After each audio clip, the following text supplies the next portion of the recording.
इस कार्यक्रम के पुण्यार्जक हैं श्री पदमचंद राजप्रियल गुणांश पिच्छिका पहाड़िया परिवार, बसंत सुमन तनिषा प्रीत पांड्या परिवार गुवाहाटी असम। अहिंसा तीर्थ प्रणेता,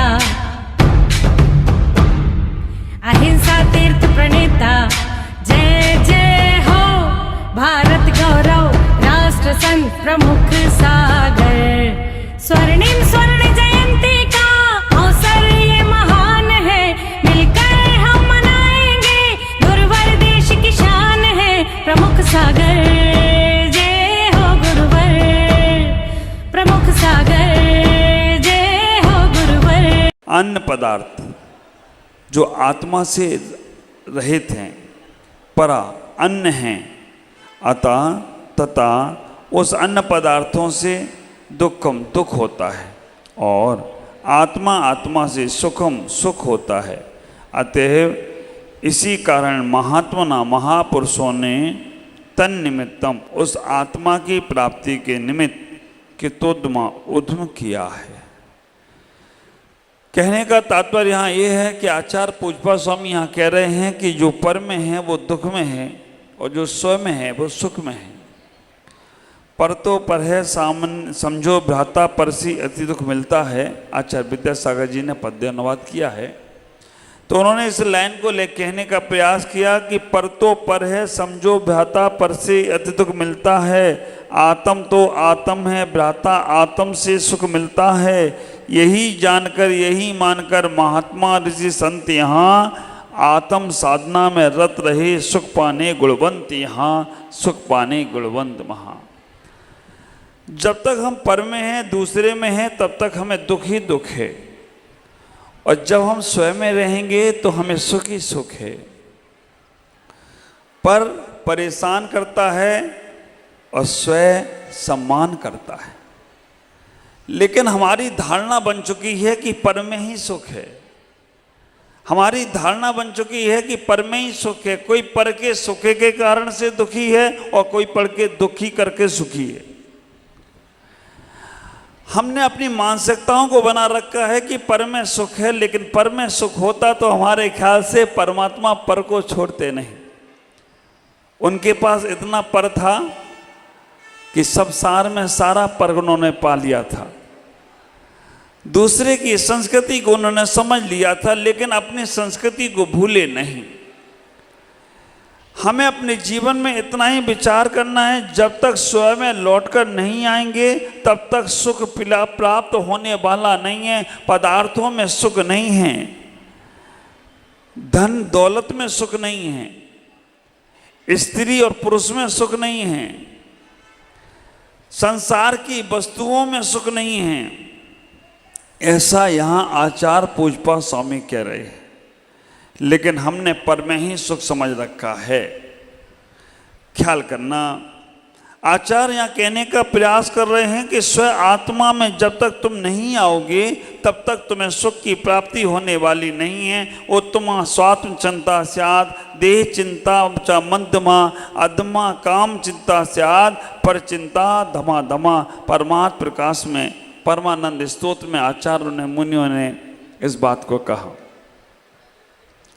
स्वात्म चिंता, अपनी चिंता किसको है? उत्तम है आत्मिक चिंता, अपने बारे में सोचना उत्तम है। लेकिन आप अगर अपना दिन भर का समय निकालो और दिन भर के समय में से लिखो कि कितनी देर आपने अपने बारे में सोचा। मुझे मालूम है मेरे पास 99% लोग ऐसे आते हैं, महाराज आशीर्वाद दो मेरा बच्चा सुखी हो जाए, आशीर्वाद दो मेरा पति सुखी हो जाए, आशीर्वाद दो मेरा पत्नी अच्छी हो जाए, आशीर्वाद दो मेरा व्यापार अच्छा हो जाए, आशीर्वाद दो महाराज मेरा पड़ोसी परेशान करता है वो सुखी हो जाए, उससे परेशानी छूट जाए। और आज तो महाराज विश्वकर्मा दिवस है, आचार्य शांति सागर जी की पुण्यतिथि है, तो आज तो आशीर्वाद दो महाराज हमारे कर्मचारी भी सुखी हो जाएं और आचार्य शांति सागर जी की पुण्यतिथि भी मन जाए। ख्याल करके रखना, दो चीजें एक साथ हो नहीं सकती हैं। आचार्य पुष्पा स्वामी पहले भी कह गए, यत जीवस्य उपकारस्य तत् देह उपकारस्य, यत देह उपकारस्य तत् जीव उपकारस्य। जो देह का उपकार करता है वो जीव का उपकार करता है, और जो जीव का उपकार करता है वो देह का उपकार करता है। पहले दोनों को समझ लो। देह मतलब शरीर है और जीव मतलब आत्मा है। तुम शरीरगत अपनी व्यवस्थाओं को बना सकते हो, शरीरगत व्यवस्थाओं से सुख होना चाहो, सुखी होना चाहो तो हो नहीं सकते हो। इतना ही ख्याल करके रखना, 99% पर में लगे हुए हैं स्वात्म चिंता, देह चिंता मध्यमा। जो शरीर की चिंता में लगे हैं वो मध्यम लोग हैं, और अधमा काम चिंता, जो काम की चिंताओं में लगे हैं कि कैसे हम अपना धर्म ध्यान कर लें, कैसे व्यापार कर लें, कैसे बिजनेस करें, कैसे पूजा पाठ करें, कैसे हम साधु संतों के पास जाएं, ये भी चिंता आप विचार करके रखना। आचार्य कह रहे हैं कि अगर तुम संसार की क्रियाओं में चर्याओं में लगे हो तो अधमा है, साधु के पास पहुंच गए तो थोड़ा सा ऊपर बढ़ जाओगे। लेकिन परचिंता में लगे हो तो धमा धमा है, परचिंता से तुम्हें कभी मुक्ति नहीं मिलेगी। दूसरों की चिंताओं में लगे हो, अपना धर्म ध्यान छोड़कर, अपनी पूजा पाठ छोड़कर, अपना स्वाध्याय सब कुछ छोड़कर दूसरों की ही चिंताओं में लगे हो। मैं कहता हूं लगो, वो अपने जैसे बन रहे हो तो उनके लिए समय निकालो। जो तुम्हारे को समझ सकते हैं उनके लिए समय निकालो। जो केवल अपना स्वार्थ पूरा करना है, जो केवल अपने स्वार्थ के लिए ही तुम्हें अपना मान रहे हैं, उनसे बचने का प्रयास करो, क्योंकि वो तुम्हारे लोग हो नहीं सकते। जिनको अपना स्वार्थ साधना है, जो संसार में अपने स्वार्थ के लिए जी रहे हैं, और वो तुम्हें अपना कहना चाहे तो वो कभी हो नहीं सकता। स्वार्थी कब तक तुम्हारा है? जब तक उसका स्वार्थ पूरा नहीं हो रहा है। और जैसे ही स्वार्थ पूरा होगा ना, आप कहीं के नहीं रहोगे। ख्याल करना, जिसको अपनी चिंता है, अपने आप में लगा हुआ है, वो सबके बारे में अच्छा सोचता है। लेकिन एक बात का ख्याल करना, जो अपने सब कुछ छोड़कर दूसरे में लग गया, और वो भी किसी काम का नहीं है, क्योंकि वो भी तुमसे बस उतना ही संबंध है कि उसकी बात मानी जाए, वो जो कह रहा है उसे सुना जाए, जो वो समझ रखा है उसको ही हाँ में हाँ किया जाए। उससे कैसे तुम्हारा कल्याण होगा? विचार करना। देहो या मणो मणि वाणी, ख्याल करना, देह वाणी और मन, ये तीनों पुद्गल की पर्याय हैं, द्रव की पर्याय हैं। इनसे आत्मा का कल्याण हो नहीं सकता। एक चीज और बताऊं, चेतन कभी अचेतन नहीं हो सकता, अचेतन कभी चेतन नहीं हो सकता, देह कभी शरीर नहीं हो सकती, देह शरीर कभी आत्मा नहीं हो सकती, आत्मा कभी शरीर नहीं हो सकता, अग्नि कभी जल नहीं हो सकता, जल कभी अग्नि नहीं हो सकती। आप विचार करके रखना, हम कितना भी सोचने का प्रयास करें ये कभी नहीं हो सकता है, और इसको हम करेंगे भी तो मेहनत बेकार है। उस मेहनत से बचने का प्रयास करो, क्योंकि हमने इतना ही सोच रखा है कि इसके माध्यम से हमें ये प्राप्त हो जाएगा। नहीं हो सकता है। जो जैसा है वैसा ही रहेगा। हाँ, तुमने उसको अपना मान रखा है। मैं एक बात और कहूँ आपसे, सुख ढूंढने के लिए तुम कहाँ कहाँ नहीं जाते हो? उस परमात्मा को ढूंढने के लिए तुम कहाँ कहाँ नहीं जाते हो? एक बार देवताओं में चर्चा हुई, भगवान में चर्चा हुई, देवी देवताओं में चर्चा हुई कि मैं कहाँ जाऊँ जहाँ ये इंसान ना पहुँचे। सुख का अपार भंडार तुम्हारे पास है। आप कभी अपना अवलोकन करो, आप कभी अपने आप को देखना, तुम दुखी कब होते हो? अपने आप को देख के आज तक दुखी हुए नहीं? अपने आप को देखकर तुम आज तक दुखी नहीं हुए। अपने आप को दर्पण में देखते हो, बड़ा खुश होते हो, चेहरा स्टाइल का बनाते हो। हाँ, आप अपने आप को दर्पण में मां देख लो तो चेहरा स्टाइल का बनता है। और तो और फोटो खींचने वाला आ जाए, रो रहे होगे तो भी हंसने लग जाओगे, और फोटो वाला कहता है प्लीज स्माइल। हा, ऐसा चेहरा बनाते हो। ख्याल करके रखना, वो 30 सेकंड की तुम्हारी स्माइल से चित्र सुंदर हो सकता है, तो जीवन भर मुस्कुराओ तो जीवन अच्छा हो जाए तो कोई आश्चर्य की बात नहीं है। लेकिन इतना ही ख्याल करके रखना, दूसरों को देखकर मत मुस्कुराना। दूसरों के देखकर तुम हंसी करोगे ना, दूसरों के चीजों को देखकर हंसोगे ना। द्रौपदी हंसी थी नहीं, तुमने कहो महाराज आपने कहा कि हंसना चाहिए, मुस्कुराना चाहिए, और हंसो और पिटपिटा के आ जाओ तो कहो महाराज आपने कहा था मैं तो पिट गया, हंसने के चक्कर में पिट गया। ख्याल करके रखना, द्रौपदी केवल हंसी थी, कटु हंसी थी, मुस्कुराहट उसकी कटु थी और पूरी महाभारत हो गई। तुम्हारे जीवन में दुख केवल पर को देखकर आता है। आप अपने आप को दर्पण में देखते हो तो चेहरा तुम्हारा प्रसन्नचित्त हो जाता है। फोटो कहीं खींचे रहा हो, कैमरा कहीं आ जाए तो तुम्हारी पूजा की स्टाइल बदल जाती है। तो विचार करके रखना, जब तुम्हें मालूम है कि हम अपने को देखेंगे तो सुखी होंगे, दूसरे को देखेंगे तो दुखी होंगे, तो क्यों देखते हो दूसरे को, क्यों जाते हो दूसरों की तरफ, क्यों अपनी दृष्टि को वहां ले जाते हो। मैं कहना चाहूंगा, मगरमच्छ कहे कि मैं पानी में प्यासा हूं तो वो समझदार है या ना समझ है। मगरमच्छ पानी में प्यासा, और रावण कहे सोने की लंका में रहकर कि हमें सोना चाहिए, एक हार बनाना है।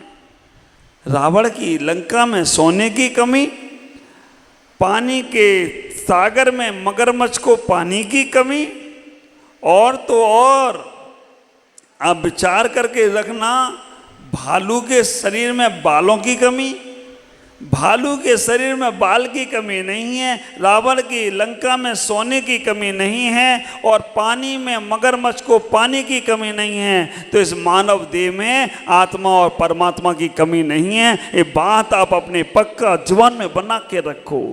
इसी मानव देह में तुम्हें परमात्मा मिलेगा, इसी मानव देह से तुम महामानव बनोगे, इसी मानव देह से तुम सिद्धालय की ओर चले जाओ तो कोई आश्चर्य की बात नहीं है। उसके लिए तुम्हें और कहीं जाने की जरूरत नहीं है। देवताओं में चर्चा हुई, ये आदमी बहुत खतरनाक है, मैं कहाँ जाऊं, क्योंकि ये आदमी हमें हर जगह ढूंढ लेता है। ये आदमी, ये मानव साइंस के माध्यम से, विज्ञान के माध्यम से हमें हर जगह ढूंढने का प्रयास करता है। देवताओं ने कहा कि अंतरिक्ष में चले जाओ, वहाँ ये मानव नहीं पहुँचेगा, ये इंसान नहीं पहुँचेगा, अंतरिक्ष में चले जाओ। देवता बोला अंतरिक्ष में जाके करेंगे क्या, चंद्रमा तक तो पहुँच गया है विमान, और सूर्य तक की तैयारी है। अभी 20 सितंबर को होने वाली है, 20 सितंबर को आराधना श्री माता जी का दीक्षा दिवस है। उस दिन रॉकेट छोड़ा जाएगा, एक वहाँ जाएगा, सूर्य पे जाने वाला है, रॉकेट जाएगा, वहाँ पर वो व्यवस्था देख रहे। तो परमात्मा ने कहा ये आदमी हमें सूर्य पे भी ढूंढ लेगा। उन्होंने कहा कि क्या करा जाए, पाताल में चले जाएं। पाताल में भी ये आदमी पहुँच जाता है, पाताल में भी हमें ढूंढ लेगा।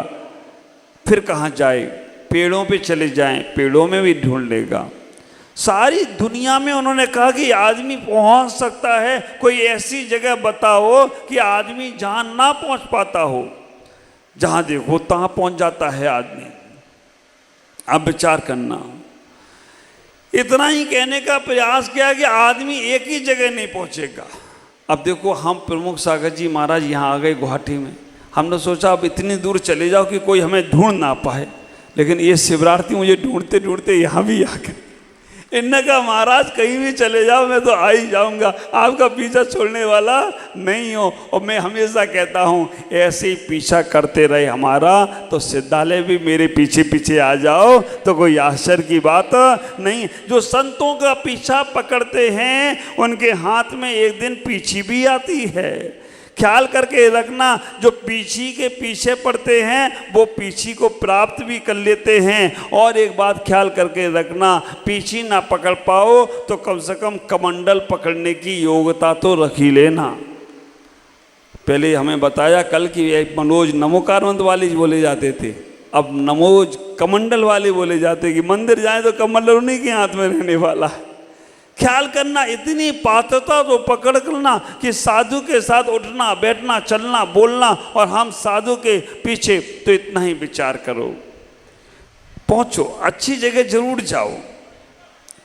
देवताओं ने भगवान से कहा कि आदमी की पकड़ एक जगह नहीं है, वो वहां पर बहुत मुश्किल से सोच पाता है, जा पाता है। उन्हें कहा, परमात्मा ने कहा एक जगह आदमी नहीं जा पाएगा, अंतरिक्ष में चला जाएगा, पाताल में चला जाएगा, पूरी दुनिया में चला जाएगा, हर जगह चला जाएगा, हर गुफाओं में चला जाएगा, लेकिन एक जगह नहीं जाएगा। कहाँ?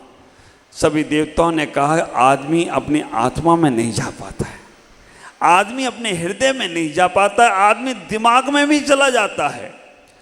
तो उन्होंने कहा यही स्थान ठीक है। और आपको आश्चर्य होगा, तब से वो परमात्मा तुम सबके हृदय में आराम से रह रहा है, और तुम सबके हृदय में रहकर वो अपने आप को व्यवस्थित बना के रखा है। हम लोगों के पास आने में उसे तकलीफ होती थोड़ी, क्योंकि हम ध्यान में भी उसे याद कर लेते हैं, सामायिक में भी कर लेते हैं, आहार में भी याद कर लेते हैं, स्वाध्याय में भी कर लेते हैं, और तो और शुद्धि जाए तो भी याद करते हैं। लेकिन आप लोग बिल्कुल निश्चिंत आपके पास है, बस महाराज ने जितनी देर धर्म ध्यान करा दिया उतनी देर महाराज को ही सुना, अपने आप को सुना ही नहीं है। अपने उस आत्मा की बात तो तुमने समझी ही नहीं है। विचार करना, इतना ही सोचने का प्रयास करना कि तुमने दुनिया से तो परिचय कर लिया, दुनिया से तुम्हारा परिचय हो चुका है, लेकिन अपने आप से परिचय तुम्हारा कब होगा। हमारे पास बहुत से लोग आते हैं, महाराज पहचाना, महाराज पहचाना, महाराज पहचाना। भैया हम अपने को पहचानने के लिए घर छोड़े हैं, तुम्हें तो पहचान के छोड़ आए हैं, इसलिए अब तुम्हें क्या पहचान है, अब हमें हमको पहचानना है। और जिस दिन हम हमको पहचान गए, तुम्हारी पहचान अपने आप बढ़ जाए तो तुम्हारी कोई आश्चर्य की बात। विचार करके रखना, दुनिया को मत पहचानो, अपने आप को पहचानो। इस कार्यक्रम के पुण्यार्जक थे श्री पदमचंद राजप्रियल, गुणांश पिच्चिका पहाड़िया परिवार, बसंत सुमन तनिषा, प्रीत पांड्या परिवार, गुवाहाटी, असम।